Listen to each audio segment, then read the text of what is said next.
আসসালামু আলাইকুম ওয়া রাহমাতুল্লাহি ওয়া বারাকাতুহু। নাহমাদুহু ওয়া নুসাল্লি আলা রাসূলিহিল কারীম, আম্মা বা'দ। সবচেয়ে সাহসী সাহাবী হযরত আলী রাদিয়াল্লাহু তাআলা এর খেলাফত কাল চলছিল। মিম্বরে দাঁড়িয়ে খলিফা খুতবা দিচ্ছিলেন।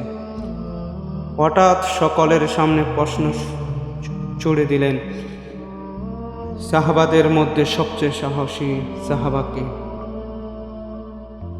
আপনি হে আমিরুল মুমিনিন? সকলের সমস্যারে জবাব দিল।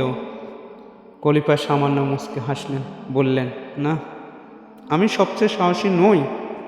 আমি তো হলাম এমন যে কেউ আমার সাথে মোকাবেলা করতে আসে আমি তার সাথে লড়াই করি, এতে বিশেষ সাহসের কিছু নেই।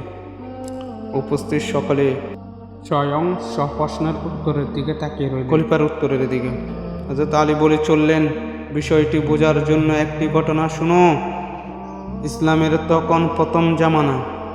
আমি সহ আরো কয়েকজন সাহাবী কাবার প্রাঙ্গণে বসেছিলাম। রাসূল সাল্লাল্লাহু আলাইহি ওয়াসাল্লাম মসজিদে প্রবেশ করলেন এবং নামাজে দাঁড়ালেন, এবং সময় মক্কার কাফের সর্দার উকবা সহ আরো কয়েকজন রাসূল সাল্লাল্লাহু আলাইহি ওয়াসাল্লামের উপর ঝাঁপিয়ে পড়ল। পবিত্র দেহ মোবারকের উপর একের পর এক আঘাত করছিল। নরথামগুলো নবীকে প্রহার করছিল আর বলেছিল, আমাদের সকল ইলাহকে তুই এক ইলাহ বানিয়েছিস, তোর আজ রক্ষা নেই। আমরা তো দেখেছিলাম, কিন্তু কারোই সাহসে কুলায়নি এগিয়ে গিয়ে রাসূল সাল্লাল্লাহু আলাইহি সাল্লামকে রক্ষা করব। এমন সময় হযরত আবু বকর রাদিয়াল্লাহু তাআলা মসজিদে এসে এই মর্মান্তিক দৃশ্য দেখে আর কাল বিলম্ব না করে কাফেরদের সেই জটলার উপর ঝাঁপিয়ে পড়লেন। কাউকে ঘুষি দিয়ে, কাউকে ধাক্কা দিয়ে রাসূল সাল্লাল্লাহু আলাইহি সাল্লাম থেকে দূরে সরাতে দিতে থাকলেন, আর চিৎকার করে বলতে লাগলেন, তোমাদের ধ্বংস হোক, তোমাদের ধ্বংস হোক।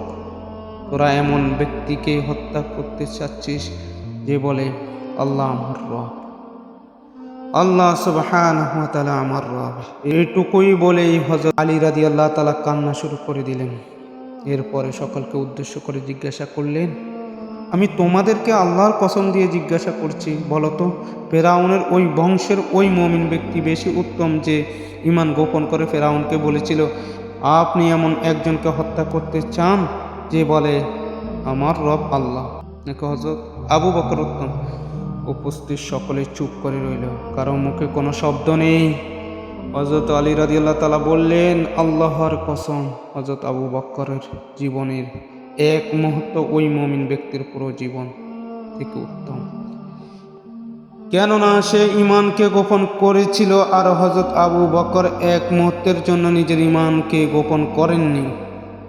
মনে রাখো, হযরত আবু বকরই হলেন সবচেয়ে সাহসী সাহাবী।